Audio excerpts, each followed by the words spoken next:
हँसिलो मुहार सेतो दाँत पङ्क्ति मिलेर फुकेको, हँसिलो मुहार सेतो दाँत पङ्क्ति मिलेर फुकेको, ए मुस्कानभित्र पाइन्छ अर्थ जीवनको लुकेको, ए मुस्कानभित्र पाइन्छ अर्थ जीवनको लुकेको। धन्यवाद कार्यक्रम सञ्चालकज्यू। यस वक्तित्व प्रतियोगिता कार्यक्रमका सभापतिज्यू, निष्पक्ष निर्णायक मण्डलज्यू र यहाँ उपस्थित हुनुभएका सबै भद्रवलाग्मी तथा मेरा प्रतियोगी एवं अप्रतियोगी साथीहरूमा म हार्दिक आभार प्रकट गर्न चाहन्छु। म श्री त्रिमाविको कक्षा 5 मा अध्ययनरत छात्र सचिनाज पौडेल। सर्वप्रथम त म मुख स्वास्थ्य सम्बन्धी अति महत्त्वपूर्ण वक्तित्व कलाको आयोजना गरेर सचेतना फैलाउँदै आएकोमा म जीवाई नेपाललाई हार्दिक आभार प्रकट गर्न चाहन्छु। अब म ढिला नगरिकन आफ्नो विषयवस्तुतर्फ अगाडि बढ्ने अनुमति माग्दछु। आजको यस कार्यक्रममा मुख स्वास्थ्य र यसको महत्त्व शीर्षकमा म आफ्ना केही तार्किक विचारहरू राख्न गइरहेको छु। हामीले अक्सर भन्ने गरेका छौँ स्वस्थ शरीर नै सुखी जीवनको आधार हो। तर हामीले जुन शरीरलाई स्वस्थ राख्न अनेकौँ कोसिस गर्छौँ त्यही शरीरको मुख्य प्रवेशद्वार अर्थात् मुखको स्वास्थ्यलाई भने हामी प्राय भुल्ने गरेका हुन्छौँ।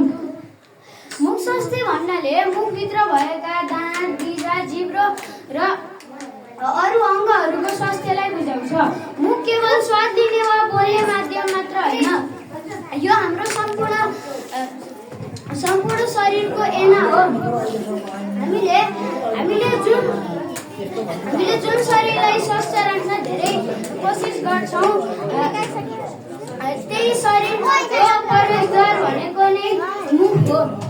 अहिलेको आधुनिक र व्यस्त जीवनशैलीमा पत्रु खाना अर्थात् जङ्क फुडको बढ्दो प्रयोग भइरहेको छ। यसले गर्दा हाम्रो मुख स्वास्थ्यलाई निकै ठुलो सङ्कटमा पारेको छ। धुम्रपान, मद्यपान तथा अन्य कुराहरूले गर्दा झन् हाम्रो मुख स्वास्थ्यलाई निकै हानि गरेको छ। अब म मुख स्वास्थ्य बिग्रिनुका केही असरहरूको बारेमा चर्चा गर्न गइरहेको छु।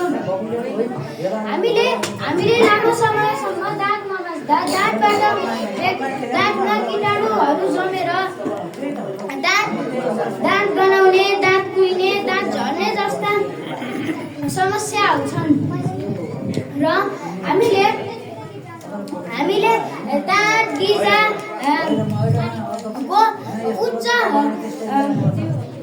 उच्च स्वास्थ्यलाई हेर्नौँ भने हाम्रो दाँत स्वास्थ्य, मुख स्वास्थ्य नै ठुलो सङ्कटमा पर्न सक्छ।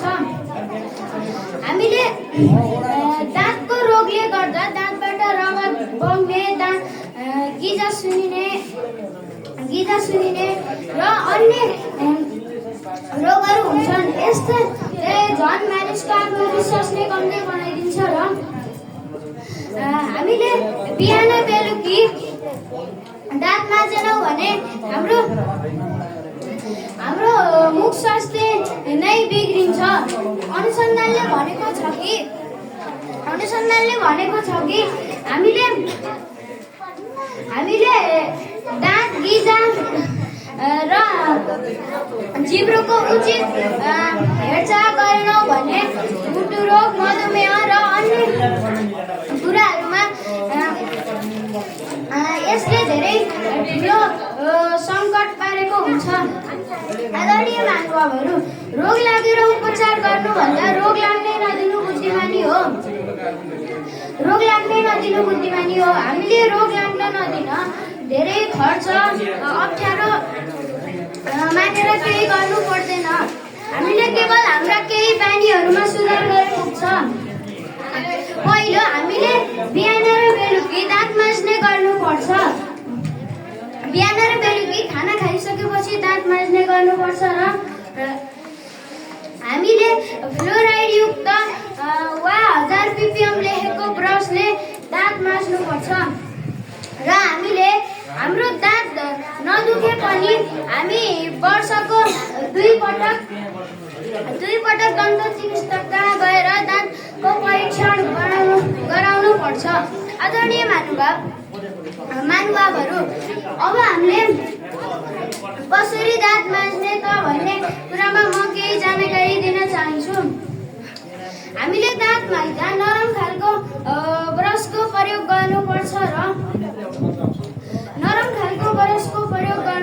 हामीले दाँत माझ्दा बाहिरी भाग, भित्री भाग, चपाउने भाग सबैतिर राम्ररी दाँत माझ्नुपर्छ। हामीले दाँत माझ्दा फ्लोराइड युक्त वा हजारपेक्रियम लेखेको दाँत मन्जलले दाँत माझ्नुपर्छ।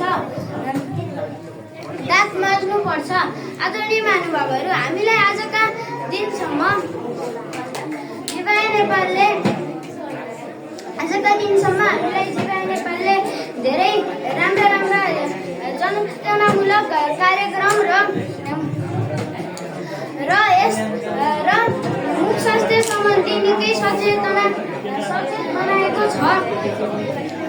र यति भन्दै म फेरि पनि जीवाय नेपाललाई हार्दिक आभार प्रकट गर्दै स्वस्थ रहौँ, सुखी बनाऊ भन्दै मेरा केही शब्द यही टुङ्ग्याउन चाहन्छु। धन्यवाद।